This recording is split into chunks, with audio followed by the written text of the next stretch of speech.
Welcome to the Garage Grit Podcast. I'm your host, Brad Herlock of AA Shop Marketing.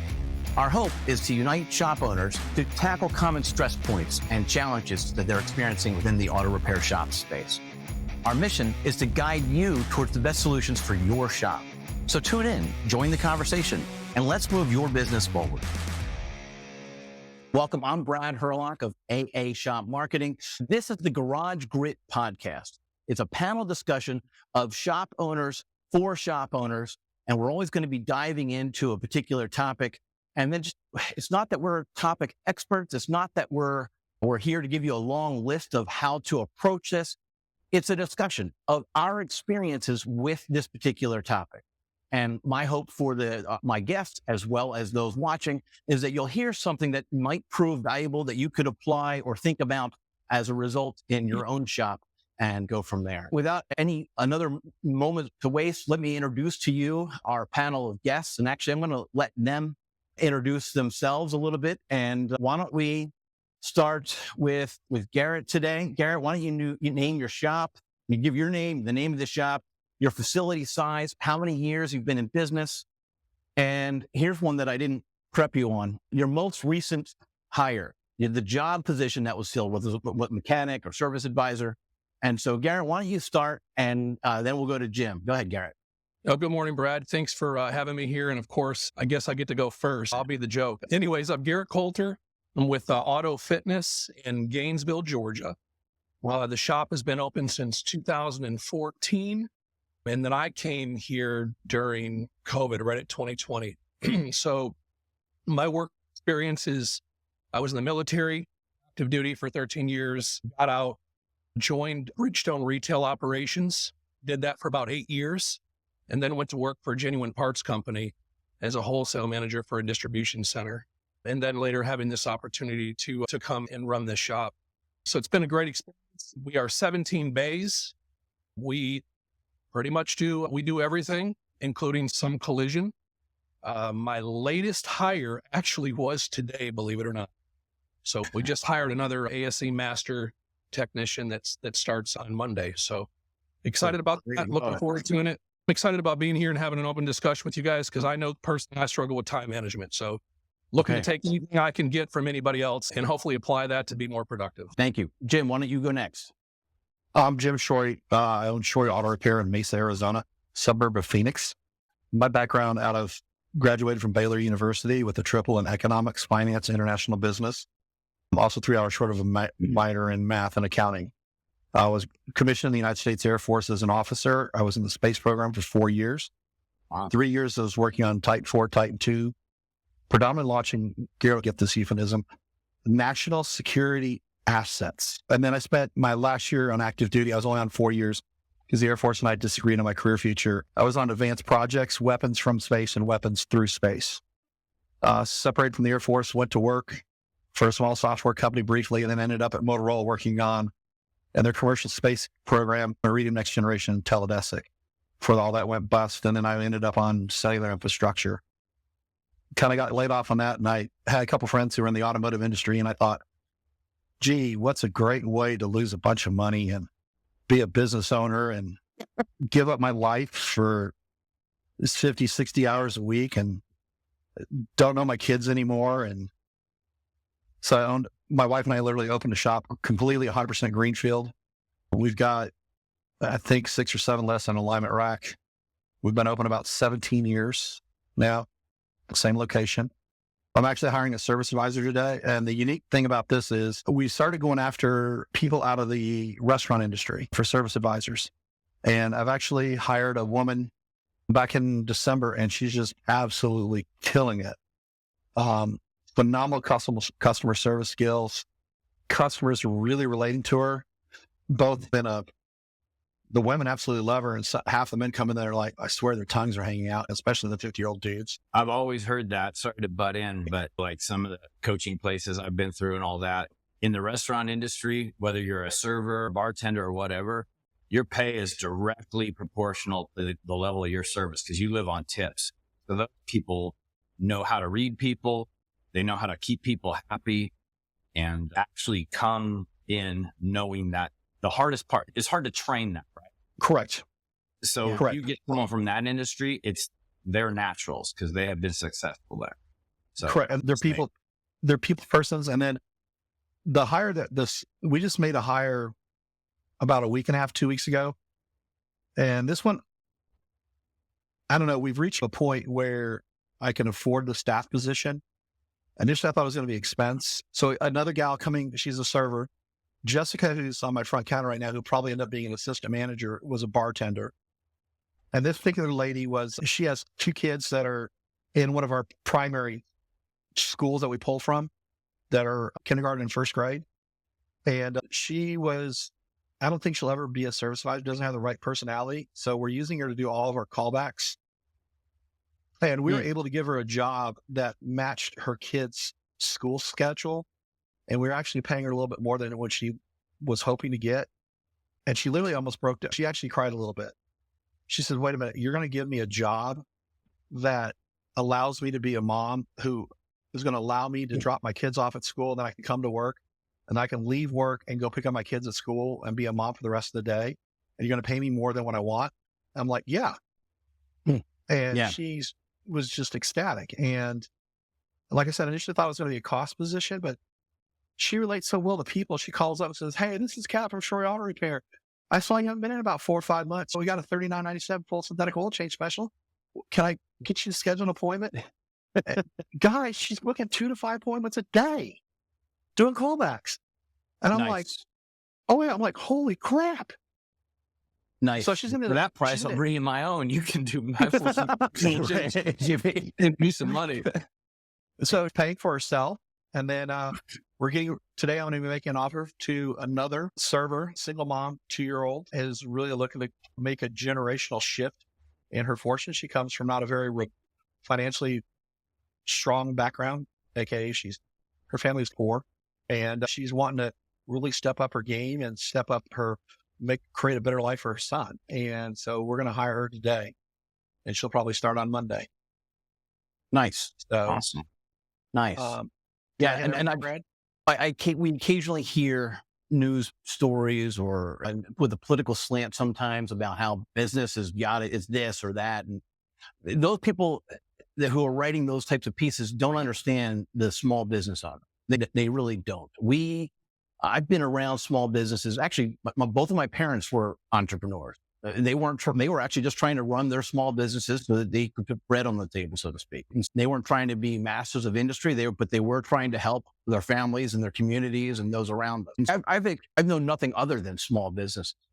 And I've actually been working with small businesses for 25, 30 years. So I really do understand. I really do appreciate the story about the callback hire, because we get to do that sometimes, and that's nice. That's not really the topic of today. And actually I need to move on to Ted. I want to hear a little bit about your shop and story and share that with everyone else, please. Okay. There's a little bit to it. So in the essence of time management, I'll speak quickly if I can. A little different. I've always been a car guy, grew up in it. So Dad was a lifelong Cummins diesel technician, worked for Cummins, but he also ran a shop out of our house. So ever since I was little, nights and weekends, there's customer cars there working at it in our garage. So as a teenager, I started doing some of the work, simple things, brake jobs, stuff like that. He'd let me have that and let me earn that money. I ended up going to trade school after high school because college was not for me. Ended up working in Ford dealerships. It was a Ford Master Tech in the 90s, ASE Master Tech, all that stuff. I was a good technician, above average, I would say. I'm not tooting my own horn, but I can do this. But late 97, I had so much side work out of my own house, I quit my job. And I was knocking down good money at a Ford dealer. In the late 90s, I was bringing home about $80K a year, which was a lot of money back then. A lot of it was flat rate time, and you get efficient, you're doing it. But I hated it. I didn't like working for the managers. So that's another story. If you want to keep your employees happy, be a good manager. However, so I worked out of my home for a couple of years, always busy, upper middle class neighborhood. I had 6, 7 cars outside of my house all the time. Didn't really get in too much trouble because I worked on all my neighbors' cars, calling the police. And they started showing up and they said, listen, It's actually illegal for you to even do this in your driveway, blah, blah, blah. I knew who it was. You can't do anything about it. So I had to make a decision. I know it was a turning point. So I either had to commit and say, I need to rent a place and take this on a bigger scale and go do that, or I need to knock it off and go get a job. And I could go get a job right back to the place. So I rented a corner of a warehouse because it was cheap and I didn't have much money back then to invest. I was like 27. And so that was June of 2020. So I rented this 5,600 square foot piece of a warehouse, there was another tenant in the rest of the building. So I've been here ever since. That was just a few months before COVID, or not COVID, 11. So that was a crazy time to start a business because everything changed really quick, at least for those few months afterward. That was scary. You just power through it. Within 3 months, my plan was I was going to get my own place and do it and be left alone. Within 3 months, my plan had changed. I need employees. I need help. I need a writer and all that stuff. So we went from 1 to 3 people in 3 months just out of necessity. And so we're here 23 years later, same building. We ended up buying it, occupy the whole rest of it. Yeah. So that's pretty much how I accidented my way into this. And It wasn't planned. the government push for or the response as far as it's illegal to do this in the neighborhood. That wasn't your only government push to the next phase, because you were also selling cars from your repair shop for a little bit, right? Dude. Oh yeah. So in 2014, and I think a lot of shop people end up buying a car here or there that someone doesn't want to fix. And if you get slow, you fix it, you sell it. So I ended up doing quite a bit of that. And I was visited by a plainclothes gentleman with a gun in a holster and a badge. And he explained to me that he was from the DMV dealers enforcement thing. And I had no clue whatsoever. And he come in with this stack of papers about thick. They literally had pictures of my house, cars in my own driveway. And I live on an acreage with Thanks, Jim, for the it satellite. was like this, an FBI on me. And what you're doing is illegal. Number one, you can't reassign a title. You got to pay sales tax. If you sell more than this, there's all these things I could write you up on. And he was actually pretty cool because I'm completely honest with him. I said, this is what I do and this and that. And I'm just trying to make a living and help people get a decent car. And he says, I'm going to write you up for 9 charges of failure to pay sales tax. He goes, I could write you up on so much more. And he actually helped me. He says, call this person down to the DMV. These are the steps you need to take. If you get your dealer license, you can do this. He goes, my job is to keep people doing things legally. So I'm going to help you do that. But he warned me. He said, if I have to come back, I'm going to do everything I can and you won't be happy. Interesting. So I took his advice. I called his friend. Literally, they helped me. I got my dealer's license. So my goal was to just be able to keep doing what I was doing without worrying about getting in trouble. Created a lot more access for me. Got into dealer only option, got a floor plan, all these things, banks to finance with, things that I didn't know that I would even be able to get a hold of. And I ended up selling 100 cars that first year. Nice. It changed my life. It changed my business. But it also created some new time struggles, and we're going to get to that. But who was your most recent job hire? What was the position? My most recent job hire is hopefully later today. Again, we're 3 for 3 for today. Okay. I lost a technician yesterday due to like his personal life problems, blah, blah, blah. Has to move to his old town. But we have already had 2 people on deck that want a job as soon as there was an opening. Okay. We called them and they're coming in later today. Like that's a problem I have not always had, but sometimes that's recruiting and being a place that people want to work. Yeah. Yeah. No, there's no doubt. All right. So let's jump into the actual topic of time management and the issues. But let's actually let's make a list of some of the possible black holes that kind of, actually, no, before we make that list, I want to go around robin again. And Gary, you haven't had a chance to speak in a while, so we're going to go back to you. I want to hear real quick about how you start your day, your morning routine. And I'm not talking about you wake up, take a shower. I'm talking about your work routine, right? Let's start with you. do you do any work before you walk in? And if so, what is that? But when you walk in, what is that first thing? When you're actually doing on the job, so to speak, what's your routine? Give me 2 or 3. So I get to the shop about 30 minutes before we open. And of course, I try to have everything set up and ready to go for all the guys. Lights on, compressors on, heaters if needed. Okay. I leave at a time, typically 4:30, 5 o'clock in the afternoon to get home for a younger child. So there's about an hour and a half where I missed what's transposed or what left, what came in. So I just walk the shop, see what's new. I always go through my whip screen. I'll review all the invoices that were tendered that day. And then just try to get myself on a good footing to start the day. Just trying to do whatever I can do for the guys just to get them started to try to be as productive as we possibly can. That was the start of my day. Are you walking around with a clipboard and you're making a list, or is it all mental? It's pretty much mental. Okay. I have What caffeine do you start with to make sure that your brain's firing off? a couple Monsters for sure. Maybe Okay. a Starbucks here and there. Okay. As we discussed before the call, Brad, I don't have any issues with just being full transparency, saying that I'm probably a little bit too much of a micromanager.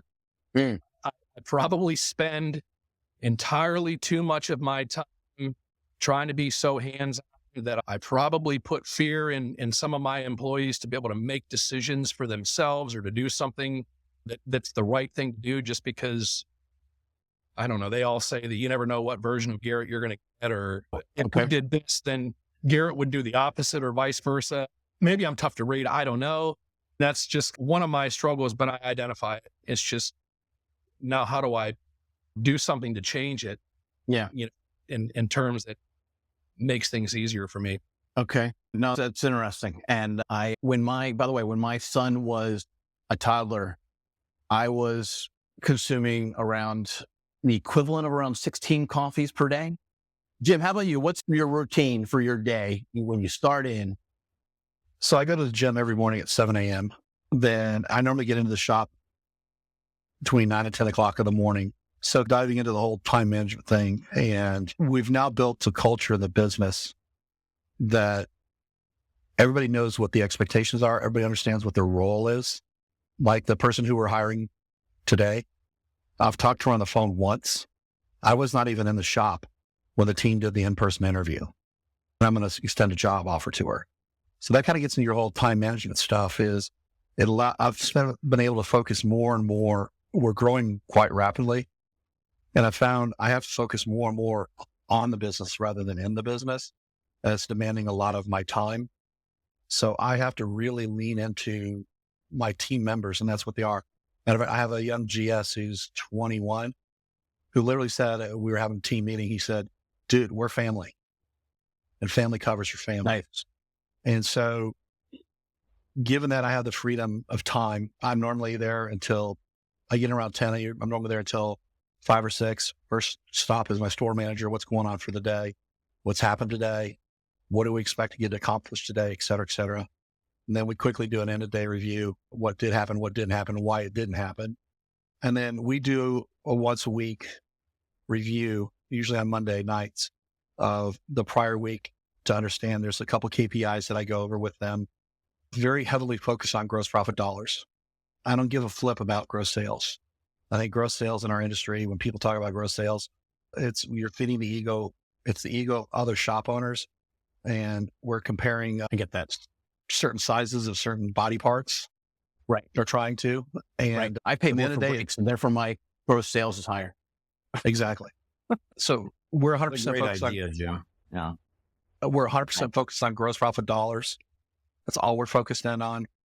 But I want to ask you a question. You said your team interviewed the new hire. Correct. If it's a mechanic that you're hiring, do the mechanics interview? If Yes, it's an they do. advisor? I'm sorry, how do you approach that? Go ahead. So they'll start off, I'll back up a little bit, and Garrett will get a kick out of this. So my ROTC, I went through ROTC, which granted Garrett will say I was in the chair force. And actually, Garrett, it even gets worse, because I think this is freaking worse. I'd be in Space Force today, and they're the freaking Guardians. What in the hell is up with that name? I'm expecting Chris Pratt or come busting through with Groot and all that crap, and our theme song is going to come on every Guardian comes equipped. with a cassette tape put on their belt. It'll have that Marvel introduction music. Exactly. Right. I think it's totally. I think it's totally embarrassing. Yeah, I was thinking my hand of enemy. Yeah, I'd be in the Space Force today. Yeah, don't shame me too much. I'd be a fucking guardian. Sorry, I just cussed. Yeah, but going back to what I was really talking about, and this is impacted my management style, impacted the culture that we developed. When I went through boot camp, the camp commander was in the first graduating class of the United States Air Force Academy. Our regional commander had spent over 7 years in the Hanoi Hilton. Those of you who aren't military, the Hanoi Hilton was a POW with Senator John McCain. It was actually next door to Senator John McCain for 7 years in downtown Hanoi. And we actually had just like SEAL training and Air Force officer ROTC, you tap out. You don't get, they do cut you at the end, but they don't do cuts till the end. Our SIE rate was, I believe, 28%, and the normal attrition rate for Air Force ROTC is like 6%. So needless to say, we had a very intense training, and the guys know, hopefully God won't strike me dead. I tell all my guys this, say, listen, this is my place. And inside these four walls, I am God. God wears a size 15. And when God says this, you do it. Otherwise, a size 15 is going to go up a very small hole that you're going to find very uncomfortable. And they understand, they get it. Expectations are set. Everybody knows what's expected of them. I just had a team member come up to me yesterday and just say, hey, there's a gentleman on our staff, technician we need to get rid of. He's not performing to your expectations. So that is freaking huge from a culture perspective. We have teammates wanting other teammates off the team because they're not performing to our family standards.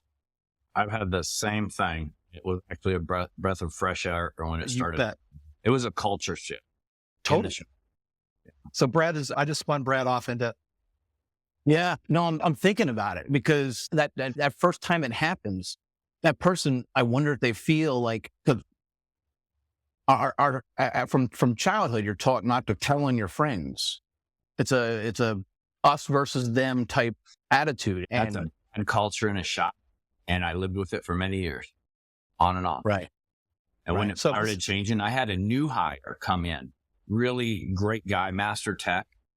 And within a month or two, he had everybody else, they were friends and they were doing the right thing. They're saying, this guy that's worked here for 5 years he says, it was just amongst technicians, right? I saw him do this, not doing cutting corners and stuff like that. And you know what? It's nothing that I saw. Being at the top, you don't always see that stuff. You do not. Right? People take measures to keep you from seeing it. And when that came to light, he was talking to my manager. I have a manager that manages the shop. And she's tough. She's a sweetheart, but she's tougher than any guy, right? And she just started calling guy out. So his rope got really short in 2 weeks. And in 2 weeks, he was interesting. But 5 years, he's there. A new guy comes in 2 months later. The new guy got him fired, but it was the right thing. And the day that guy left, and you get so used to it, and he's a great guy, fun to be around, be a jokey guy. The day that he left, my culture, attitude, shifted, atmosphere, everything in that shop went up about 10 notches.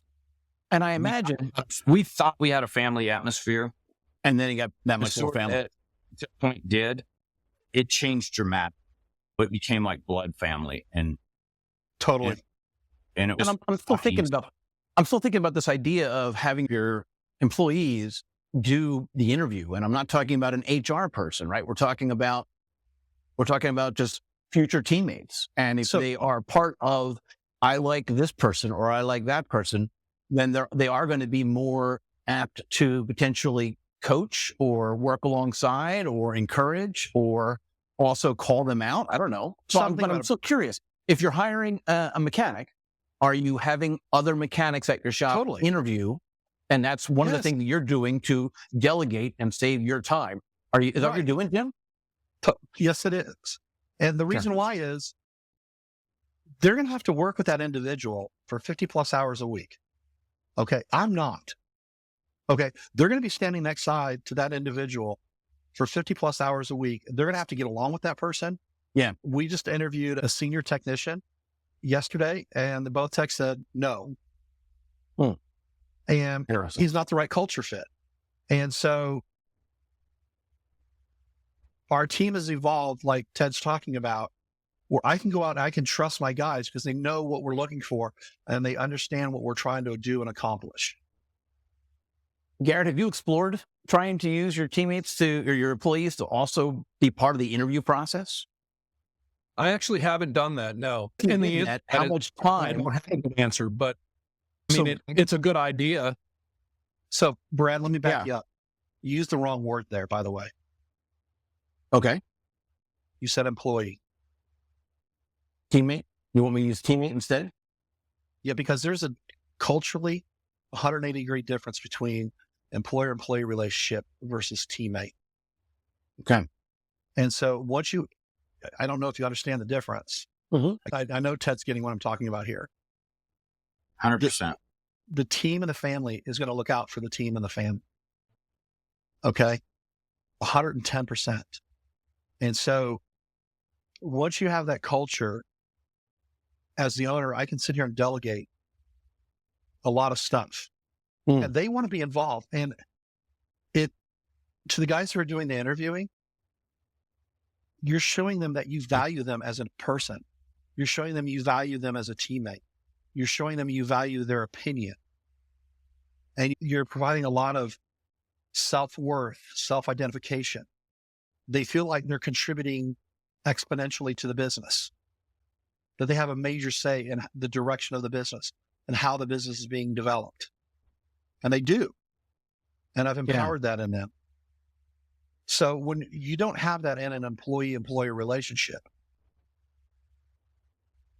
I totally get that. And so we don't call it, sometimes we loosely refer to it as the team, but majority of it's our work family. I'm here 9-10 hours a day. I coach youth sports. I got kiddos, all that stuff. My time at home away, literally my time at home away is probably less than 3 hours a day. Yeah. I spend more of my life with the people here than I do the people of my own immediate family. That's a consistent thing. I coach football, so we have our football family, and we talk about it ad nauseum, everything. And these kids buy in. They're part of a team, right? We got to work together. Same thing here. And that helps to create culture. And their view of what their job, what they belong to is completely different. And what Jim said, how they treat everything is different. They treat it like it's their own instead of this is just the place I get in at and clock in at. The toolbox has wheels. I can go anywhere, blah, blah, blah. I was at a seminar 2 years ago, and it really changed the way I thought about this. It was a PPG guy store, but they do like a management styler in their body shop. But he told a story about a Ford dealer. And this guy was like a triple platinum winner. They won the award every year for so long. And the owner came out to 130 employees and said, if you like your job and you like the money you make, he says, studies show I have a 50% chance of keeping you past this year as an employee. He said, but if you know that your input matters to the business and the ideas you share and the things you care about impact how we do things here as a family, it goes to a 90% chance of me retaining you as an employee. And everybody knows right now, like the hardest thing to do is to staff technicians, right? It hasn't been for me, which blows my mind because just doing the things that enforce that has really changed. It's changed my world. One possible solution to the time vortex probably appropriate, this time suck area of managing employees or bringing on new technicians is about creating that family experience so that you can leverage some of your employees' time to do the initial interviews at least, right? If not all of them. Garrett, are your mind blown? What do you think your hard challenges are going to be? What do you think your next challenge is going to be to try to implement something like that? I don't know. I guess time will. I've already hired this guy now. I mean, I think a little bit differently than Jim and Ted in some regard. And maybe it's just because the situation in this shop is slightly different because the size that we are and based on the volume that we do, I have had 3 full technicians and then 1 general service lube tech, maybe a C tech, basically for the last 4 years. And then I lost my lead technician, wanted to go and start his own business about a year ago. And I'm not going to fault the guy for trying to go and do his own thing. We don't have a ton of employee turnover anyways. I've had a few folks that have come in, they weed themselves out. Either they've done it to themselves or my team here weeds them out. I refer to them like as struts or shocks, right? You can clean a used and an old one up and they'll look exactly the same. Even employees or teammates, there's a transitional or a gradual degradation of their habits, good or bad, that always tend to surface. I don't think that you're going to pick up on that, whether it's you interviewing them or if it's another teammate. So you still don't really know what you're going to get. But anyways, it gets back to my point is I don't have, there's not a store manager here. I don't have a service advisor here. It is me. I have 2 other females that work with me. I have a lady that works that does all the QuickBooks and receives the parts, and a young lady up front basically helps me with the intake process, gathering the information to start the tick, asking all the right questions, cashing customers out. But when it comes down to actual interaction with the customer from that initial intake, everything at that point begins and ends with me. Yes, again, to my own fault. That's probably just because I'm so hands-on, but that's just how we do it here. So Hey, Garrett, How many techs do you currently have? So you're like the service advisor, and you Correct. hired yourself a service advisor assistant, right? Yeah, I would actually call it more counter sales. Anything else? Her. Okay. Yeah. And to go back to to both of your points, Jim and Ted, with regards to hiring from outside of the industry, I'm gonna be honest with you, I do believe that is the way that it's going. And that hotel restaurant industry trend, that's been an ongoing thing now for national accounts like the Firestones, Tires Pluses, NTBs, Mavis's. They've been doing that for years. And I watched it when it was happening. And I thought that they were crazy. Like, how are you going to bring somebody in with no experience, no knowledge, no nothing? But actually, then having gone through that myself, it's the smart thing to do, because then you're at least, you're teaching these people exactly how you want things done. And you don't have to worry about all the bad behaviors and you know, the things that unfortunately this industry is known for. And in a lot of cases, it's not honor, it's not integrity. And so, you just can't teach that being honest and having good customer service with communication and follow through. Hats off to you guys for doing that, because I think it's a good point to start. But Hey, How many Garrett, technicians do you have? couple questions. I have, By the way, hold on one second, Jim, I have 3 technicians currently. Dude, you can make this happen now. I've got 6. And then the new one would be, the new one that's starting Monday would be the 4th. So, yeah, we're looking to go. So last year we did one. We're going to talk about gross sales. and Garrett has Myself here. 17 bays, by the way. Yeah, I know. You're looking at just like I'm looking at it. I'd be licking my chops right now, Oh. man. I had a person at, and I told my I hate talking about gross sales, but I think that's really the only number that you can, we have never met each other or physically seen each other's shops. That's the number that you have to go off to see, okay, what's this guy doing? Yeah, so we did 1.8 last year. We're tracking 2.5. Our goal is 3.6. Okay. So I'm actually in the process of trying to recruit 2 additional technicians and at least 1 service advisor. And we've been using the family thing for the whole family interview thing now for probably 3 or 4 years now. And our success rate is freaking high. Because when you get, you know this, you get, Ted, especially when you were initially wrenching back in the Ford dealership, you get 2 technicians together next to their toolbox as just the 2 of them. Holy crap, the stuff that gets revealed. Because they're just 2 good old boys just sitting there having a good old time. And they go, hey, Jim, guess what? Yeah. So It's like an adult, I've referred to this as an adult daycare on several occasions. yeah, And literally, oh, yeah, I I know mean- from experience, because I used to always get moved from the back to the front of the class. And I literally have had to do that with certain technicians. I literally will split them up To give you a visual, our showroom sales area is in the middle of the shop. And then one half of it, they're all drive-through. So I've got doors equally on the front as I do the back. And then on the other side, I've got doors coming through the front and then the back. Three of the bays that we have really don't get used a ton currently because I converted what was a body shop. I took a paint booth out, added 2 garage doors, but I just put the new ADAS, the Autel ADAS system in. Okay, Nice. so we're trying to, to branch off and get at the forefront. I know the technology's here, been here, but in the U.S. market, I mean, if you don't learn it now, you're going to be way behind the power curve. 14 bays, probably realistically, and with the 3 technicians, we did that. last year we did 1.8. It's a lot 3 guys, yeah. for me Yeah. when I'm writing all the service, but it works. I'm comfortable with that level. Things are going to change. Business has been so inconsistent over the last year. But I do see that something's going to change. So I want to go ahead and that's what we just put the ad on Indeed. I've pretty much had an interview every single day, but the talent pool it's tough, especially if you're looking for a master tech. And the fact that we're a AAA and we're a Napa Auto Care Gold certified facility. So that ASE master tech certification it's a requirement. So I'm very specific in what I'm looking for. The challenge with can Indeed, see you're working your butt it's off, a little man. off topic, but Yeah. What's that?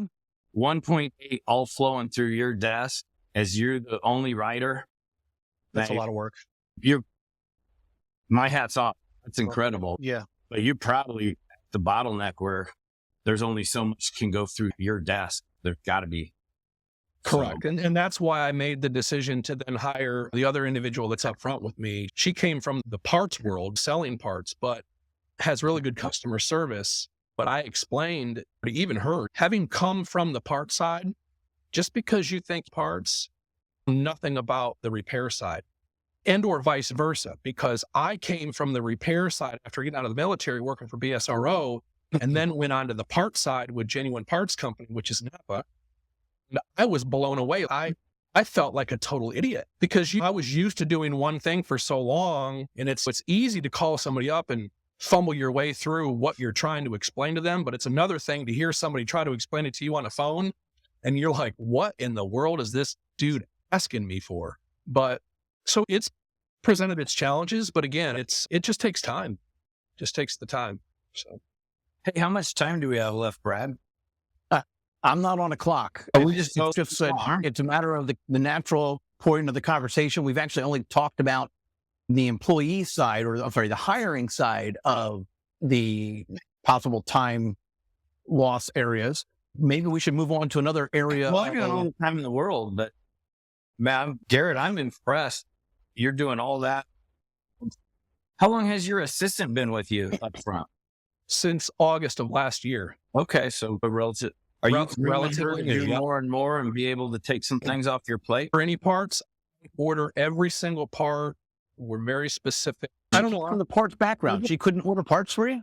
She can, and she does. I mean, where I'm going with this is eventually I'd like to be able to get it to the point where, like we're just each our own advisor. Okay. And so she's handling the workload of the customer that she did the intake on and then followed. Okay. And then vice versa with me. Okay. Because we're still learning. I guess back up and say this. Okay. So I am very much focused on reviews. And I'm not trying to get off topic, but I have an addiction to Google reviews. I look at my business reviews. If I told you it wasn't 10 times a day, I'd be lying to you. And we have 1,000, right now we have 1,003. We have 5-star Google review. We're the only 5-star Google review business in this entire county. And that is like a person, I own it personally. And that is my focus. Impressive, man. Because Awesome. everybody that comes through these front doors says, I found you online because of your reviews. Like, how did you do that? And I know that equals traffic coming in and out of here and word of mouth. It just lessens the pain points going forward, because especially if somebody's been referred to you, there's just a less likely to be apprehensive about the experience or what you're telling them that they need. And here it's not even, we don't I don't have to sell anything to anybody. Like, they come in and they just trust the fact that what we're doing and the quality of the service that we provide. And if we say that they need it, Then they need it. it's It's really not, weird. It's you a know? very unique situation because I've been on the other side of it where you fought for every single dime you could get. But now I'm doing other things because I've realized that the timepiece is so important. So now I've got the phones. Like, I don't pick up the phones to call parts vendors unless it's the dealer. I do align myself. When I say that I'm 95% every part I buy comes from Napa, it comes from Napa unless it's not the dealer. I don't waste my time calling around to get 3 different prices to buy the cheapest part and then sell it for the most amount of money. I pass that price on, and I'm not concerned with that. To me, charge me more money if you want, because I'm just passing it. I make the same gross profit no matter what.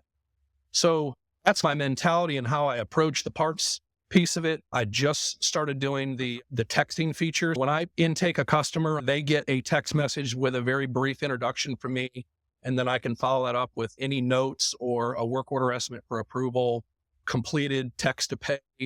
That has been a huge time saver because I never really realized how receptive customers would be to just being able to text them an Hey, invoice. Garrett, sorry to butt in. I'm just out of my own personal curiosity. What shop management program are you using? We use Trax, Okay, the Napa one. Yeah. the Napa one, Got right?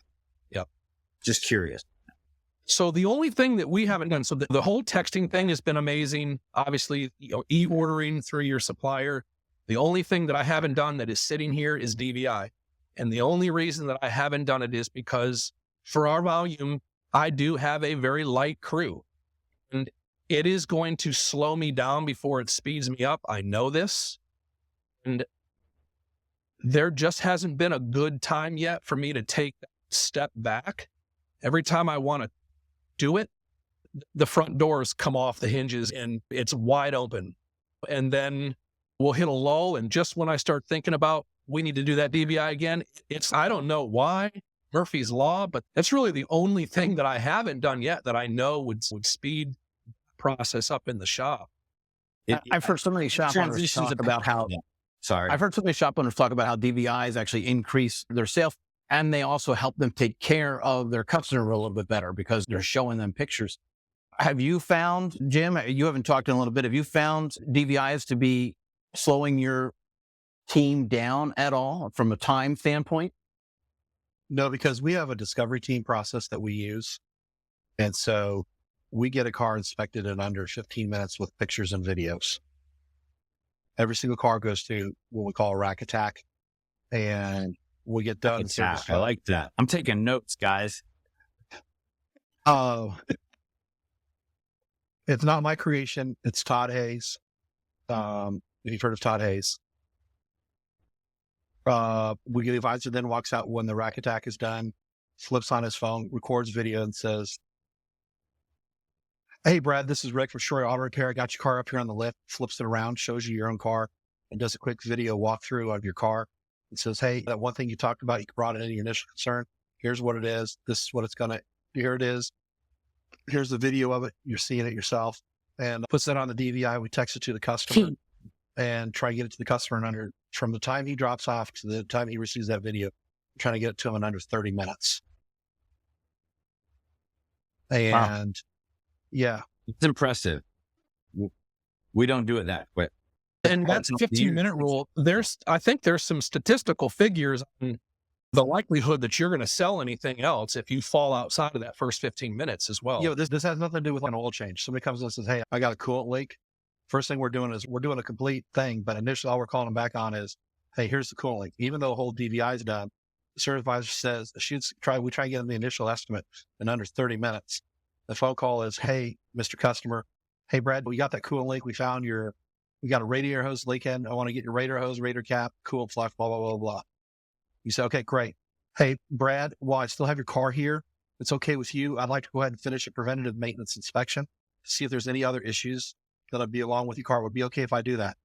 You say yes. And then I say, "I'm going to get back with you here in about another 20, 30 minutes or 40 minutes. And I'll email you that preventative maintenance inspection. We'll go over it together." Well, the reality of the situation is The preventative inspection is already done, dude. I'm just killing 20, 30 minutes. Send it to the customer. So you're not charging an extra fee for that preventative maintenance? No. Or you are? No. No. Okay. Yep. Okay. All right. So Interesting. Ted, you're also doing DVIs? Yeah, we've been doing it for a long time. Like we were one of the first ones doing them in our area. We've probably been doing them since like 16, I think. Okay. 16, 2017. Ted, who are you with? So right now I use TechMetric. I love TechMetric. Before that, we used Mitchell ProDemand, and we had Bolt-On Technology as the add-on program to do it. And we used their DVI because long before Mitchell even had their own. Long before. Mitchell didn't have texting, they didn't have anything, but Bolt-On, we were able to get texting right away, DVIs, the whole world. And having done them for so long, I would never, ever consider not doing it. Because we've made up our own thing, and not a lot of people do this, but we do what's called a VIP inspection, like immediately. And that's something the service advisors do. And it's basically a walk around on the car. Like we go out with the customer. If they're here, if it wasn't a drop off and they're not like the ride's not picking them up, we walk around, just do a quick interview. It's 3 minutes, right? Hey, when was your last oil change? Because a lot of times people forget, right? We can hit it right there. There's only 7 different lines of pictures. We take a picture of the oil change sticker, the odometer, the VIN plate. We take a around the car picture because I don't know if anyone's ever been blamed for a nick or a dent or a missing hubcap or something and paid for it when you know it wasn't yours. Too many times. Pictures this before we even grab the keys and move the car ourselves. So we do this VIP inspection. We take tread depth of the tires right then and there, and we ask them certain questions, get their engagement. We're not trying to sell them anything there, unless like it needs an oil change. Would you like me to take care of it while you're that type of thing? We don't hard sell tire. Hey, you're at 5:30 seconds. It's time to start thinking about it. It's going to be in the near future. If it's a safety thing, we're going to point it out. But we take that before we even walk back in the service advisor office to make the, and that has my bacon so much buying bumper caps and tires and rim gouges and this and that. we've been doing DVIs for a little over 15 years. Oh, wow. I've been doing Longer than me. We jumped on board pretty quick. Repair Shop Solutions, Scott Osborne. Scott initially owned a 3-bay gas station on PCH or Redondo Beach. He stood on the northeast corner of his property, looked due west, he saw the Pacific Ocean. So it was a really hard place to work because the ocean breeze and constantly 70 degrees, doesn't matter what time of day it is. Probably have What's the temp? side in the parking lot. Yeah, what's the temp, Scott? Boxes out in the sun. Yeah, it's 72. Call him back 2 hours later. What's the temp? 72. December. What's the temp? 72. Anyways, so we've been doing that we're just now transitioning over to TechMetric as well. We do the picture thing, and I've always done the picture thing for the exact same reason Ted talks about. The other reason, we turn on the car for the odometer shot, and this is vital. And this is saved our bacon, I can't tell how many times. So we let the instrument cluster fully settle down before we even move the car. And We do the then same. we take a picture of the instrument cluster at that point. Because what I'm capturing at that point is I need to know, before that car comes into the service bay, what warning lights were on in that dash. Okay. We have a line for that too. Yeah, it's because I want to know, is that traction control light on? Is that check engine light on? Is that TVMS light on? Whatever you can think of. I need to know all the lights that are on. Because if the customer says that light was never on, I said, well, yeah, look in your inspection. Before I even moved your car, you can see where you parked your own car, that these lights were on. And you didn't ask us to address those issues. Oh, I guess you're right. Yeah, great point, Jim, because we do the same thing. One of the things that I'm thinking, one of the things I'm thinking about is another spot of time is dealing with customers who either weren't paying attention to their own car or had their own ideas about what they're living in their false reality of what their car is actually doing or not doing. And then you explaining to them, what you're doing, what you've done, why you've done it, trying to deal with that irate customer. And Gary, you said you get all these great reviews. I'm certain that you've occasionally had a bad review that you had to go back to them and discuss that with them and then make the situation either understood or correct. And I'm thinking that's another time piece. And I'm hearing from Ted and Jim that the DVIs are actually preemptively addressing that potential time suck for you. Garrett, are you doing anything in particular to manage your time on dealing with I don't know if you want to say high maintenance customer or customer that just doesn't understand, or maybe the one that doesn't. I'm not trying to be negative about the particular customer that might be difficult to work with, but what are you doing? Is that a vortex for you? I don't have them. Time management, locking that door. I just heard a truck pull up and I've got a sign on the door, but I just wanted to make sure they didn't try to open it. They will. Again, guys, this is going to sound crazy, but doing this over 20 years and then working for a big box retailer was one thing. I have never experienced being in a shop quite like this. I can tell you that I personally have dealt with 2 less than 5-star reviews that I've ever had, and through contact have been able to get both of them reversed, not through Google or anybody else, but through the customer themselves by just asking for an opportunity to make it right and then asking them to correct it. But it really doesn't take a whole lot of time for me I'm with a company called Kukui. I don't know if you guys have heard of that. I had Kukui for a few years. Good company. And I also use OSM, Optimize Social Media. And these are all endorsed programs through AutoCare and other programs that offered at a discounted rate. But they're turnkey programs for me because I don't have to manage it. It took me a little bit of time to have individualized conversations with the person responsible for replying to my reviews because they were very canned and seemed like they were generated not by me. I didn't want that feel, as well as getting the reviews. When I used all of the canned methods for sending communication out, asking for the reviews, I never got any responses until I changed it and made it sound like it's coming directly from me. And that's changed it. Every single day they keep coming in because they know it's from Garrett. And I'm asking you to please take the time and give me a 5-star review. But so it doesn't take a lot of time for me to do it. And then, of course, having the companies that are there. And if anything comes through that's less than a 5-star review, then it comes right to me. I'm called by them and then given an opportunity to fix it. Back to what you guys do, having not started the DVI yet, we do the same thing in a different manner. We do post and pre-scans unless it's coming in for an oil change. And we're certainly more mechanical than oil and tire related. So typically some type of a diagnostic tool is getting connected to most of the vehicles that we work on. We're able to cover our bases with the pre and the post scans. And then my entire shop is all on license plate reader cameras. Every single corner of my exterior of my buildings, literally, I can zoom across the street and read a license plate on a car in a business where it's picking up. If I need to see damage, and I've had it happen, but my cameras, I'm able to zoom right in and pick up on that. So those are just a couple of things that I've done where I know DVI would streamline that. But just a little bit different. It's just indirectly, you're doing it. Doing the same thing, just indirect. And the pre-scans and all that. And one of the reasons, whenever I implement something or we make a change or we do something positive, it's usually not just because I want to be like cutting edge or in front of the market. It's because I've done it wrong too long. My way has already cost me too much time and too much money. And I get to the breaking point where I'm unwilling to do that anymore. And then I do it and I'm like, I should have did this instead of being hard-headed.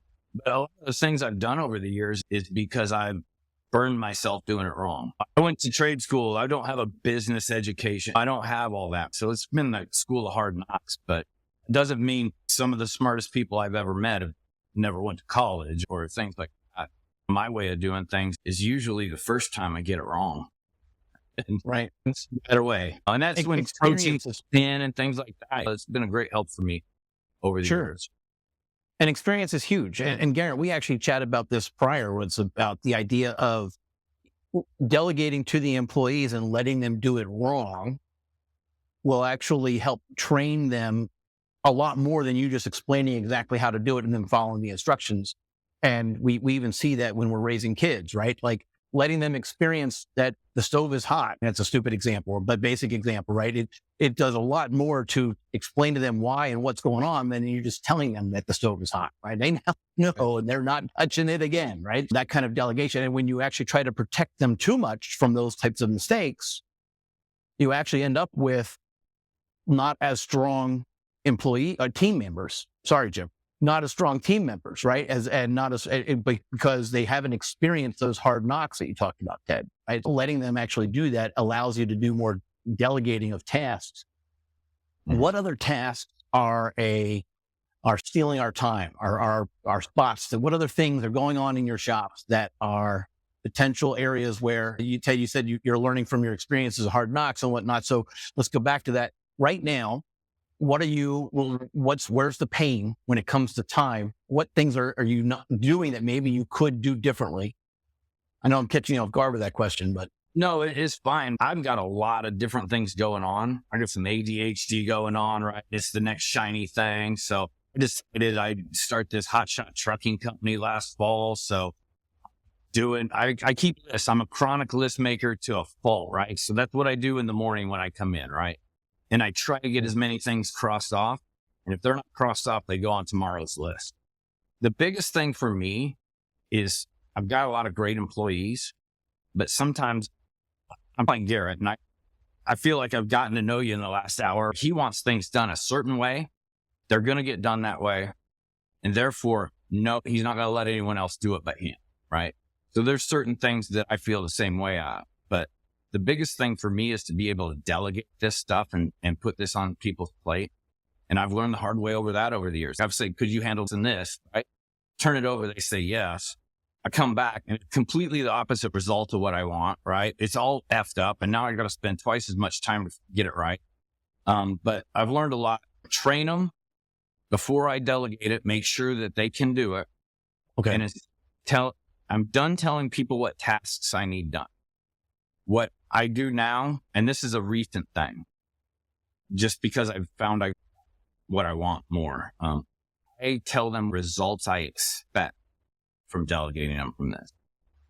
So yesterday I had a gal calling some clients that are on like AR and payment status, or call them, figure out what's going on. Have they sent a check? This morning I had to redo it because I did it wrong. And I said, listen, I want you to get results and get the paid. Instead of calling around looking for what the status is and have you mail a check or this or that. I said, your job is to get all these paid. So now all of her steps are going towards the payment instead of just, oh, so-and-so's going to send a check next week, this and that. And that really doesn't help me. And that wasn't what I was really wanting the outcome to be, but that's what I asked for. So now it's get paid, figure out when they can send a check. Can they the card number over? Figure it out. And just and I told her, bring me what results you come up with at the end of the day. And she'll be able to do that. She's very good at what she does. Changing my expectations, because in the same way, if I have time, I like to micromanage everything, and I'd rather do everything myself because I know it's done a certain way. But the amount of things I have going on is just not realistic. Destroy my business if I just do one task. Jim said earlier, my job is to work on the business and have everybody else that works for me do the job, right? So this place needs to run exactly the same way, whether I'm here or if I'm not here. That means everybody has accountability for every part of this business. And I just do the high levels. Even though what I want to do is something else. I'd rather just be in the shop working away. That's where I'm comfortable. But I can't do what I want to do anymore. Yeah. So I'm like Ted. I maintain a list. I tried to do it in Microsoft Outlook and that failed miserably. And if I don't maintain a list, it's very easy for me to lose focus and squirrel completely off in the totally wrong direction. And I'm just paper list?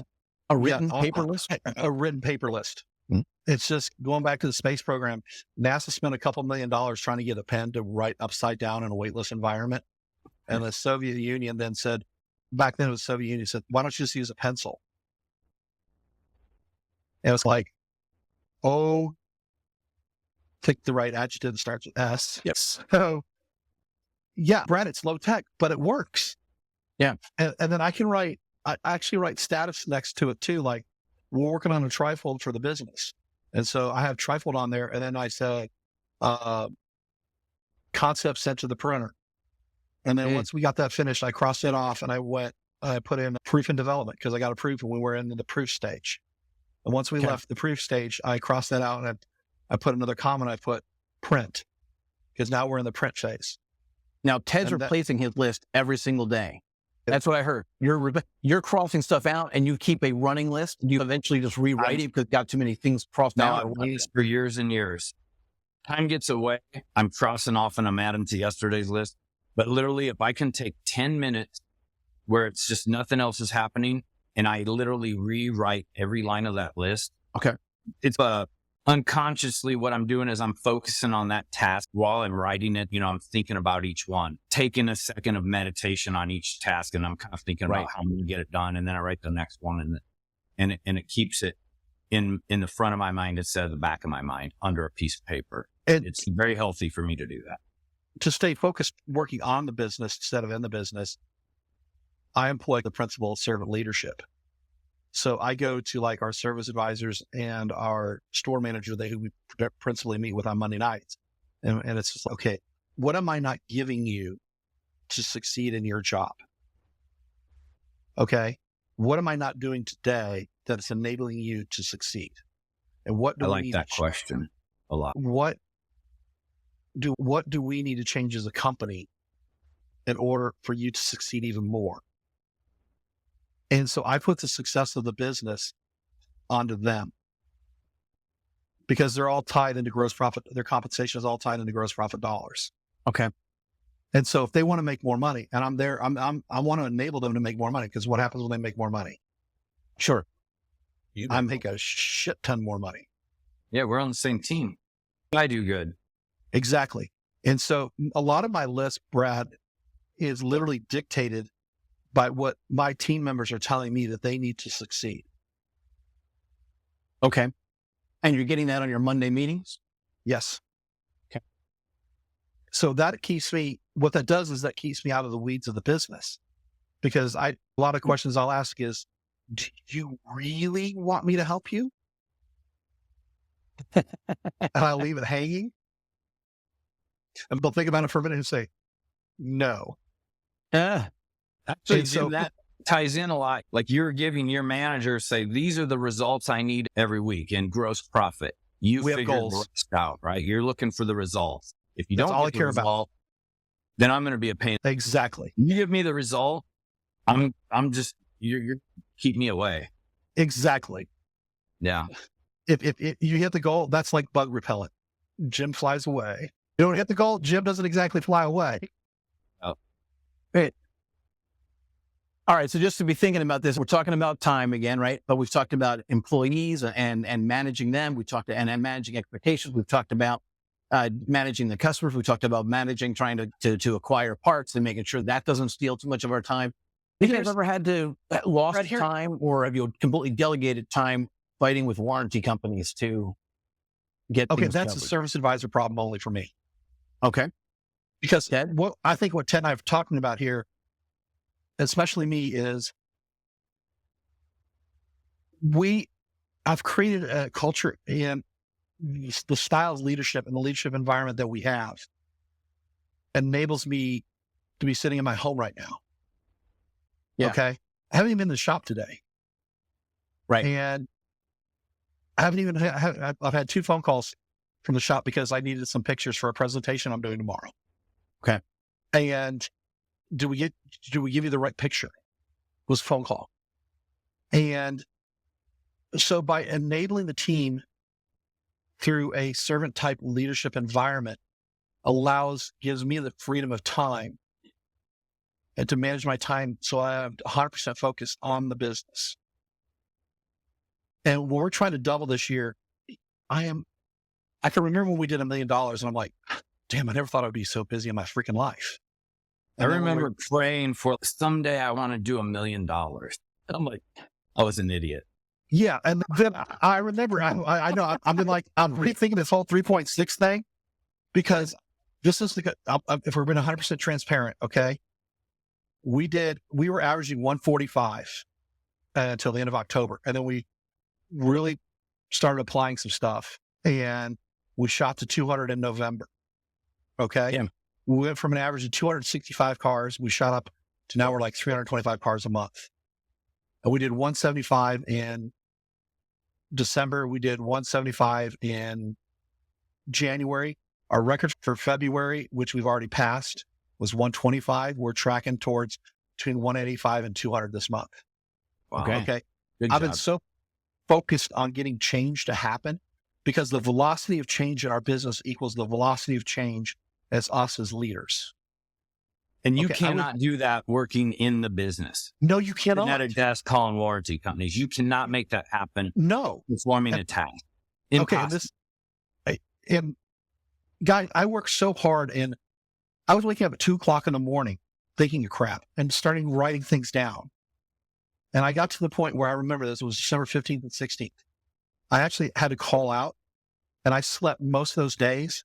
And I was having like significant issues with the bathroom because I had literally exhausted my body with the velocity of change I was trying to implement.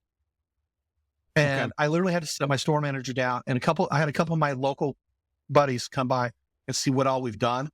And they were astounded at the amount of changes that I've implemented, because when you're doing it, it doesn't seem like you're going fast enough. And we're trying to go faster and faster and faster because I want to get to 3.6 million.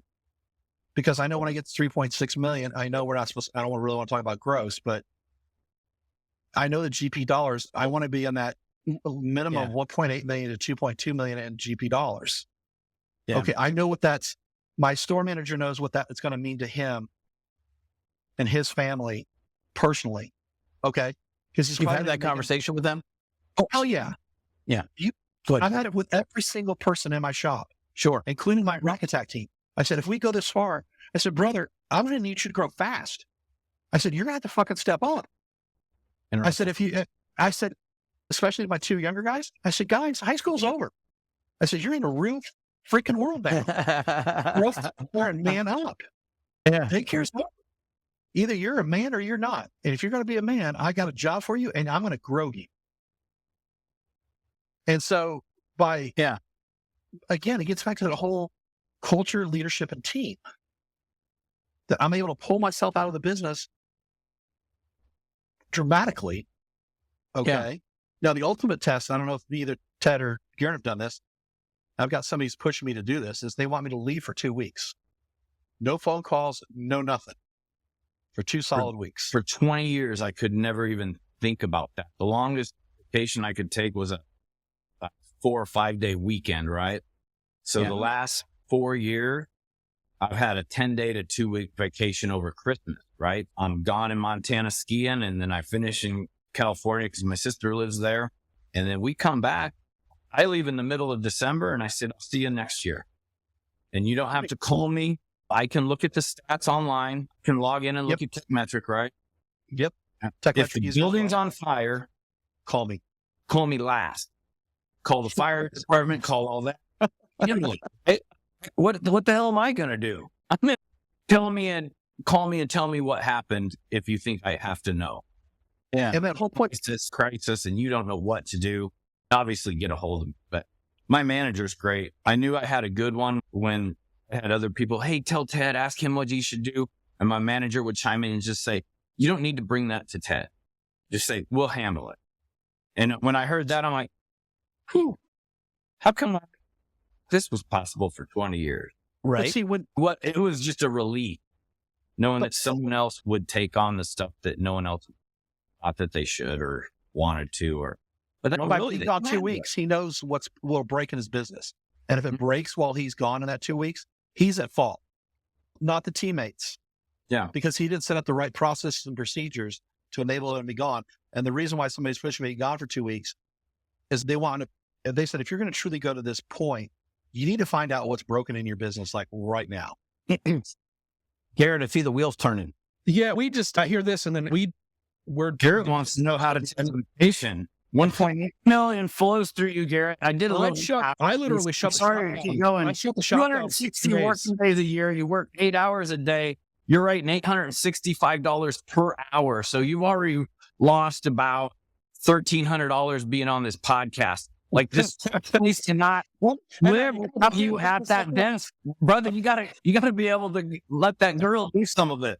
I don't know if you heard me, but You lose money. we shut it down for 9 days. And I don't know if you guys have ever considered or thought about doing that, but you know, That's the only way that's the only way you could take a vacation is by Correct. giving everyone else. Yeah. No, honestly, I got with my guys in the shop and we said, okay, look, if we're going to do this, let's pick a time each year. Everybody wanted to do it around 4th of July. So we tie it with a weekend and then a week off and then a weekend. It gives everybody 9 days. I don't have to be bothered and distracted and worry about what's going on. And they can choose to use their time if they want to, or take it off unpaid. But even the feedback that we get from our customers, because now we've been doing it long enough that they just know, but they congratulate me for doing that because they recognize that is it's valuing your teammates and their time. Until you've sold it. Sure. And it's almost like it makes them feel better to know that they're doing business with a company that is like that. Because there's so many that don't care, about anybody. But I wanted to go back, if it's okay, Brad, because you started mentioning the labor claim process, right? So as I'm looking at these guys that I aspire to be one day, because they're working on their business and here I am, I'm stuck in, right? Aspiring to work on the business. But I think that is a valid pain point because I'm more of the service advisor kind of as well. It does happen very infrequently. But because of the process now with the labor claims being able to do them online, it's just like any national account business. If you're with Auto Integrate, I don't know if you guys do anything with Auto Integrate. No, what's that? Auto Integrate it's a website that you go to where you can start doing national account business. So like GE Capital, GE Fleet, Holman, all the big, huge corporate companies, they use these fleet cards. And so you have to call Auto Integrate and get set up with them. And then you can log that VIN in with the mileage and then give a breakdown of what the vehicle needs. And then they give you your approvals electronically. And so you don't have to pick up the phone to call anybody. But it's a good fill-in business to have national account business, even as an independent, because it can keep you consistent when times are a little slower. But having worked for Genuine Parts Company, and I was with them for about 14 years, and I managed a distribution center in Atlanta. That DC supplied, gosh, I don't even want to tell you how many accounts they supported and supplied, but out of the DC, there was over 300 Napa Auto Care centers, including jobber stores. And I managed the Napa Auto Care program for Napa. Having been in that role, I got to see firsthand what percentage of sales were labor claims. And then there's a metrics for that, right? Because you have to identify the shops that are out there that are abusing, that program. And it is probably one of the most abused programs that there are out there because it was made so easy for shops to misdiagnose or throw parts in a car and then file labor claims. They're covering their costs. But in this role and having done parts as long as I have, in the almost 4 years now that I've been here, I could tell you that I think maybe I've had 2 to 3 labor claims, true labor claims that we've ever filed. And it was all with something that was remanufactured. But when we just got away from, there's certain lines that you just don't want to use. And we're not your shop if you want cheap. We're not your shop if you want remanufactured. Right. It's going to be specific to what I know works and what I don't have to worry about coming back. And if it happens, we have a 3-year, 36,000 mile nationwide warranty, local and peace of mind. So regardless, we're covered. Our customers are covered and we're covered. But what about extended warranties? We don't abuse it. Garrett, what about extended warranties? I do extended warranties, a lot of extended warranties. In and that fact, takes a huge amount of time. It is, but again, you can pretty much do everything through some form of a website. Now, what I do with those is I build the ticket and get everything situated. I put all my notes and I give it to my back office lady. Her name is Brandy, and she handles all that. Okay. Because I can't do it from the front counter. Especially when you have phones ringing and then customers are calling. And so we make that work. Probably the main time management thing for me on a day-to-day business is the number of phone calls for people that call and they want prices on things. And Ted, why you shake your head? will, but majority of the time I will not. I focus on selling the visit. Ted, you're muted. I don't know if you can hear us. Yeah, sell the appointment. Okay, all right. That's Yeah. the solution, right? Yeah. I try to avoid at all costs giving any quotes or diagnosing anything over the phone. I try to sell the visit, get them here because look, parts stores today, they think they go there and I went to AutoZone or wherever and I had my car diagnosed and they said it's this, right? And look, we all probably see it. I see it a lot. And Yeah, that's we have a procedure first specifically for that. I sell the diagnostic and then reassure them that, look, that may be what it is. It may not. At least if you allow us to diagnose it. If I didn't correct or if I didn't repair it correctly, that is on me. Okay. And that's where I'll own it. Because if my guys come to me and they say, look, this is going to fix this car, I have confidence enough in my guys to have that conversation, maybe not quite that way. I'll tap dance it around a little bit with a customer, but enough to give them security. And then if we can't, then look, this is the first step in what could be a series of steps that we'll need to work through, just always trying to cover our bases and communicate effectively so we don't have anything go awry. But that's the big thing for me is just the phone calls with everybody wanting quotes. And I don't know, is anybody familiar with Repair Pal? Yeah, I've heard of it. Isn't that okay? They refer you stuff. Yeah. So I did it. It was great in the beginning. And then I ended up having to just come off that program because they will definitely make your phones ring. By golly, they don't miss a lead. They will track you down to the last invoice and send you that bill for whatever that is. But I don't know. It's just it was a different type of a consumer experience for me that I just really wasn't interested in. And so we went ahead and got off that. So Are you saying it took a lot of time to answer all the calls asking for prices as opposed to being diagnosed their particular issue? Correct. Yeah, because it's more of a program where, as a consumer, you can go on their website and type in water pump and it'll come back and it'll spit out exactly what range that repair should be in. And it's not real. I just didn't like it. I didn't like how that, it just arms consumers that already in most cases don't know a lot with what they then think is too much. Right, not adequate information, right? It's Yeah, not that it's incorrect and necessarily. It's that it's not really enough to get a full scope of the But it actual repair that challenges needs to the go. whole experience because then you got somebody that, they think they know more or as much, and then they're questioning you through the process. Yeah. It's just an experience that I just, I wasn't happy with and I didn't like it, but Yeah. Well, let's start with, ways to make does it that work. repair that they quoted just out of a database include a 3-year warranty? Probably not, right? And so that level of trust, there is value in that. Like you can Right. find somebody to potentially duct tape things together, or you can have it done right. Right. Hey, can I chime back in on the warranty stuff? Mhm. I've changed some things in the last 6 months that have really been good for us.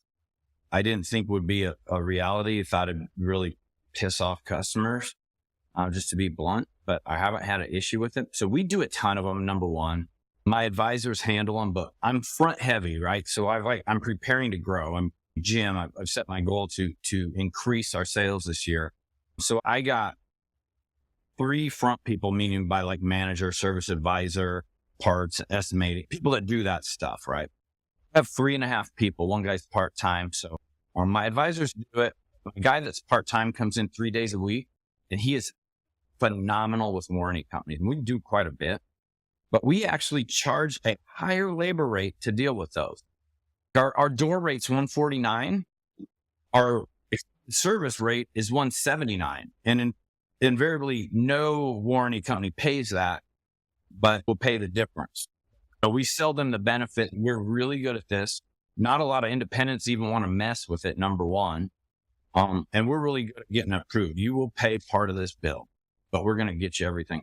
And we have had no push. And I thought, We're $85 an hour. walk out the door and give me a pen too, we'll go review. But the opposite happened because I trusted my manager. She goes, I can do this. We're going to do it. Too much time. We need to get more out of it if we spend the time. And I said, listen, I'm going to let you give it a shot. You show me that it works. We'll keep with it. And sometimes you got to let people try it to fail. And sometimes I've learned I'm not always right. And if someone thinks they can do it, if I get my mindset, I'm going to make this happen no matter what, I'm going to find a way. When my manager came and I'm going to make this happen and it's going to be good for us. And I had the philosophy, I'm going to let them fail so they can learn a lesson. Guess what? I was wrong. I learned the lesson. And Ted, to your point, Ted, it's like even with consumers, they typically will price shop parts, but no one ever really price shops your labor. When's the last time you had somebody call you up and say, hey, what's your labor rate? Now, they may ask you how much a set of brake pads are or wiper blades or something along those lines, but that's why we did 185, because they control you so much on what you buy, where you buy it from, and then they try to send you parts, which we won't do. And another big pain point for me with the warranty companies is trying to educate the customer that you're just acting on behalf of with a third party company. And they assume in a lot of cases that when they come to your shop that they've got this warranty and it's not going to cost them anything. Let's say you get a Chrysler 3.6 in with a misfire and, they've already put plugs and coils in. And you got to pull the timing cover off and look at the cams and the rocker arms and stuff like that. They don't realize that they're responsible for all that diagnostic time up till that warranty is approved. And they could be footing a bill for the whole thing if it's denied. Salesman told them that warranty is going to pay process. for their repairs, right? Yeah. Yeah.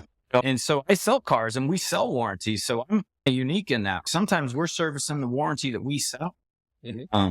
And so I've just learned, because I did it wrong, right? Had people come in with that protection on one that I've sold. So now when I sell it, I say, they're going to cover a large portion of your repair. You're always going to have a little bit out of pocket, but wouldn't you rather have someone else paying the majority of your bill? But then on the flip side, when they come in, especially if it's not the warranty I sell, if they're my customer, we sugarcoat it a little bit, I'm going to lie. But at what point do you take ownership of this car? It's actually your car, not the warranty companies, this and that. We're going to help you get the most out of it. And then it's always the 3 Bs. We didn't build the car, we didn't break the car, and we didn't buy the car, or we buy the warranty. We're going to help you handle this the best way for you. And then we're working together. We like to work with the customer, navigate through it. 2 oxes yoking up together. We're going to pull this plow. You align themselves with that was the problem you brought to my shop. I'll help you get down the garden. Yeah. So we've talked about hiring. We've talked about software. We've talked about being actually the thing that seemed to resonate with me as far as time management goes is being preemptive.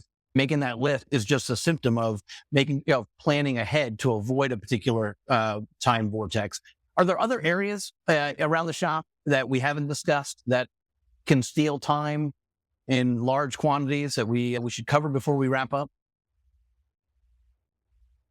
What about inventory for you, Jim and Ted? Do you now? I find inventory can certainly be a problem for us time management wise, because it'll show that I have something that I don't have it. And do you guys have inventory loaded in your point of sale, or how do you do? We do. And my store manager he owns our inventory, 100% of our inventory, our parts return process, the whole 9 yards. Does your point of sale system manage it for you with stock orders, or is it a manual process? Yes and no. One of the weaknesses Techmetric is inventory and parts return. It's not its strong suit, but we have a pretty robust process in place to make sure we get every single freaking dime back from each one of our vendors.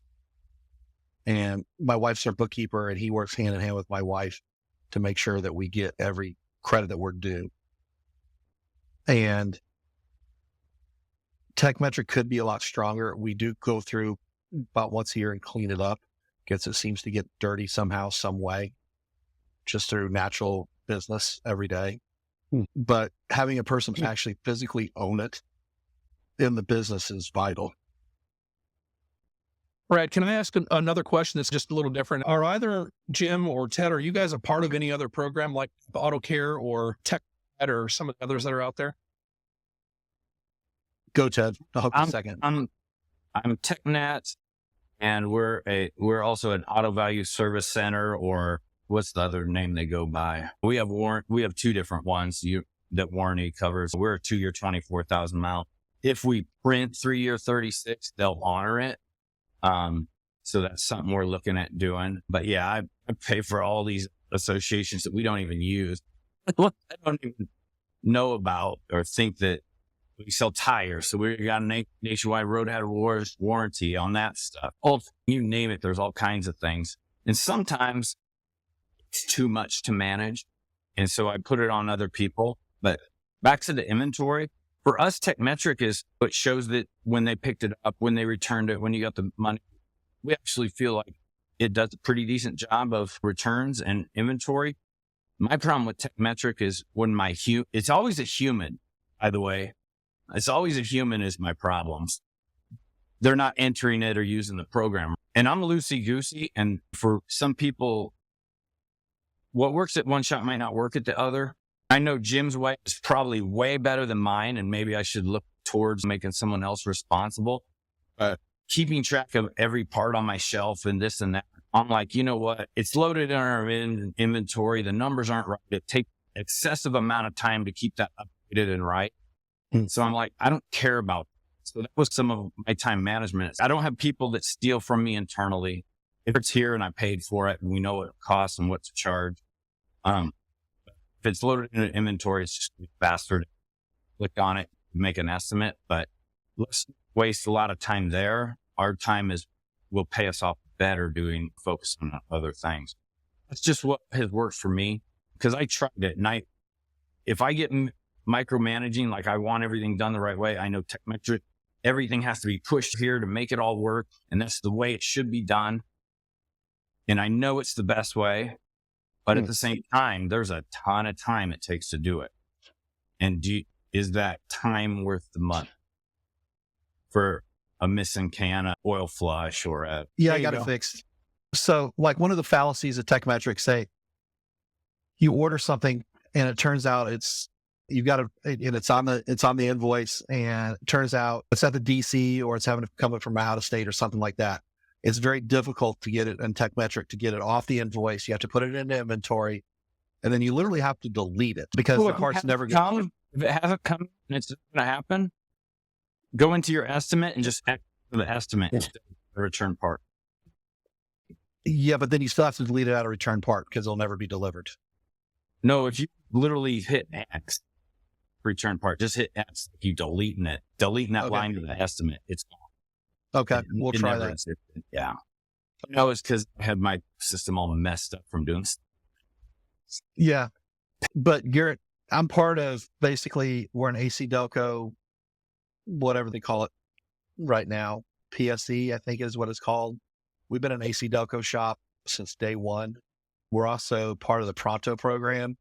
TechNet in our area is very, very minimalistic. There's not a whole lot of that stuff around. I don't even have an Advanced Auto Parts or even a former CarQuest even close to me. So CarQuest doesn't have a huge, at least in my part of the valley, doesn't have a huge presence. In other parts of the valley, they do. And there are other people that are TechNet affiliated. However, I do buy a ton of parts from Worldpac. I'm also part of the ATD program. It's $199 a month. Phoenix, a little bit of trivia for both of you. Do you know what two major tire retailers are started here in the Phoenix metropolitan area? Discount Tire and Big O Tire. Big O was actually started in Mesa. Between Discount and Big O, they're almost like Starbucks here.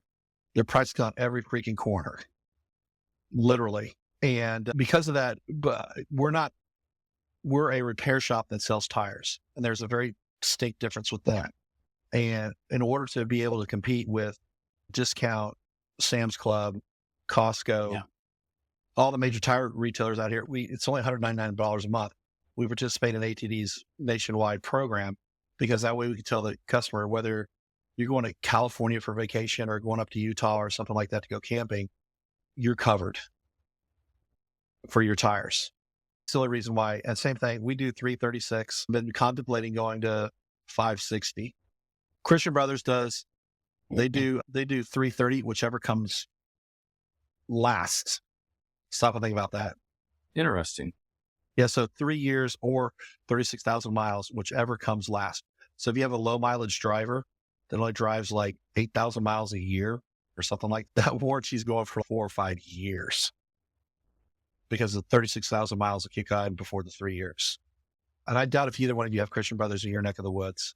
Yeah, we have them here. We do too. Now, so like our extended warranty being 336, so under the normal Napa program, it's a 224, and that actually is only for what they consider peace of mind, which is when you're over 25 miles. I think most of these warranties are all administered through Sancio, and then with the gold program, They're all 25 miles. Yeah. So on the gold program, it doesn't matter, which is the really nice thing about. And then it includes your point of sale. I don't pay anything monthly from point of sale system. And then I use all my marketing money through the gold program to pay for my Kukui and my OSM. So it's just works for me because it's just so simple. But the main thing for me though, is to get behind, nationally known, locally owned theme, where I'm able to fully use, because if you look at our shop, you would not know that we're not a Napa store. In fact, if you look behind me, you can see just a snippet of the front of the shop. There's a little right behind me, right? And make you paint your building blue? No, they don't. They have a program that's like that, and I am pro-imaged, fully interior and exterior. The building is not brown now; it's gray. But I do have the. If you look on the website, the newer photos are on there. But those are big pieces, big components to this. The big picture for me would just, I guess it all comes back to in some form, time management, because there are things that are benefits to me that do save me time. And it works very well. So I just was curious to see how you guys did it and who you were aligned with. Brad, from a professional perspective, your professional perspective, another area that you have not talked about is marketing. Okay. I just got a chuckle on Garrett. So I literally, back in December, as part of our growth program, I hired Turnkey Marketing. I don't know if you're familiar with those guys. I'm familiar. So Yep. I'm working with Joe. Good. So I'm trying to literally pawn off all of my marketing onto Joe. And that's, Well, when you mentioned earlier about the trifold brochure, you're pushing that to Joe as well. no, I did that myself. Okay. I'm trying to be politically careful and correct here. So I went and saw Todd Hayes'. If you guys heard of Adams Automotive in Houston, Texas, Adams, they're now the largest repair facility in North America. They did 1.2 million in 1 month. So Todd Hayes is the grandfather of, he was the guy who hired Greg Sands out of Steak and Ale in Houston. And I'm sure both of you heard of Greg Sands, Mud McMail, Kukui. Greg Sands helped start both of those companies. Okay. Todd has a very interesting perspective on business, and that's what we've adopted. It's a very specific sales process. Okay. And Trifold is part of that sales process. Okay. So How much time you're delegating a lot of the marketing side to Turnkey to help them manage it? And they're managing not just the digital, but they're also managing potentially that trifold if you wanted them to. I believe Correct. so. Yep. Are they also overseeing your Google ad spend?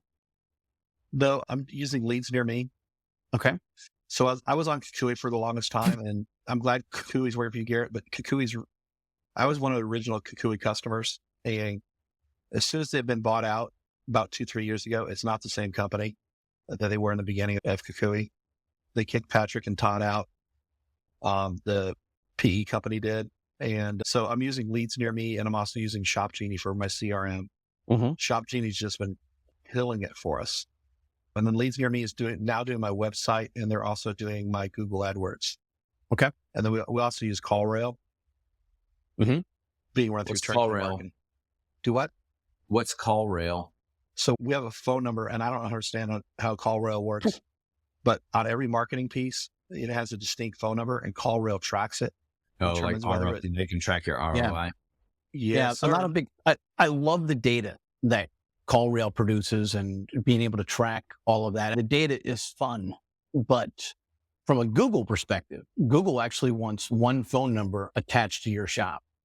And so you probably have had Ryan from Leads Near Me push back to you on that a little bit. Is that they want one phone number on your Google profile on your website? You haven't heard from them on that? No, you have to partially. I'm also part of ShopFix. Okay. And where did Ryan really get a start? In ShopFix with Aaron. Mhm. And Aaron's a big proponent of CallRail. Okay. So Ryan's not going to exactly shoot the gift horse in the mouth. Of course not. Yeah, I get that. Yeah. Yeah, but just as a point of reference, though, I do understand, understand. Like I said, I love the data that comes from, but the reality of Google wants to see, and they're the gateway to your customers. So I'm in marketing, right? We're in that digital marketing space for repair shops. We're paying attention to your local business profile. We're paying attention to your website. We're paying attention to all those things. But I think one of the time factors for shop owners is the idea that they have to manage all those pieces. But there are companies out there that for less than hiring an in-house employee that allow you to actually delegate the overseeing of all those pieces, right? Because they do need to work together. You know, what you're doing on your website needs to work with your CRM so that you're actually able to grab those online booking appointments. And Jim, I know that you actually have, yes, I'm pretty certain that you have on your Google business profile, that same online booking mechanism attached to your, and that's great. That's what you want, right? Because you have some people that don't want to pick up the phone. They just want to book it online. So point of reference on that, somewhere between 30 to 40% of our appointments that are booked online come during non-business hours. Mhm. And it astounds me every time I go to bed, because I put my phone on airplane mode when I go to bed. I turn it on in the morning and I'll literally have on average 1 to 3 appointments that I wake up to. And I'm sitting there looking at Nice. who books an oil change at 2:30 in the morning? Are you not horizontal? No, they work third shift or maybe Okay. second. Yeah, maybe. But yeah, no, it's real. And so actually I've heard from a lot of our clients who are using either Steer CRM or AutoOps. They actually have AutoOps right now is that they have the ability to find out who abandoned. And now back to the person that's doing those callbacks for you, Jim, actually adding that list of who abandoned the online appointment, didn't actually schedule it, but started the sequence. I've had a lot of shops tell me that they're successful at actually getting some of them in the door. The reason why I use Shop Genie over AutoOps is Shop Genie, actually, you don't even have to be a customer of Shop Genie, and they'll give you the scheduling tool for free. Okay. Absolutely 100% free. And that's Shop This is Genie. the second time I've heard Shop Genie in a week from other people too. So just as a point of Might reference, be looking at it. he's actually being mentored by Sunil. If I pronounce his name right. You know who that is? He's one of the founders of TechMetric. Okay. Karen is. So they work very tightly with TechMetric. And then the online and that Google thing, Karen will give you that for free. You don't have Right. to pay The auto scheduling. Yeah. Yeah, Mhm. you don't have to pay AutoOps. Okay. So Yeah. AutoOps So is it's a matter of who you're seeing. And I know that Kukui, Gary, you're using Kukui for your CRM. I know that they also have an online booking tool. Are you taking advantage? Are you actually seeing good results through that? Yeah. I mean, the same case with Jim, although I now just shut my email off from coming to my cell phone, just, for my own personal time off when I'm not here. But I do get them in the morning when I get here because I get here early enough in the morning and I'll accept them. But a good majority of our customers do push appointments through online. And we try, honestly, from a daily transactional aspect, try to do as much from an appointment basis as possible just to control what can be chaos and then lead to mishaps, especially for us with oil changes. My question is, for a 15-minute here's oil my change. question. Why, and this is where I think Kukui falls flat on their face, because we have the Shop Genie so dialed in, Brad, with our appointments. We don't accept appointments. They just happen.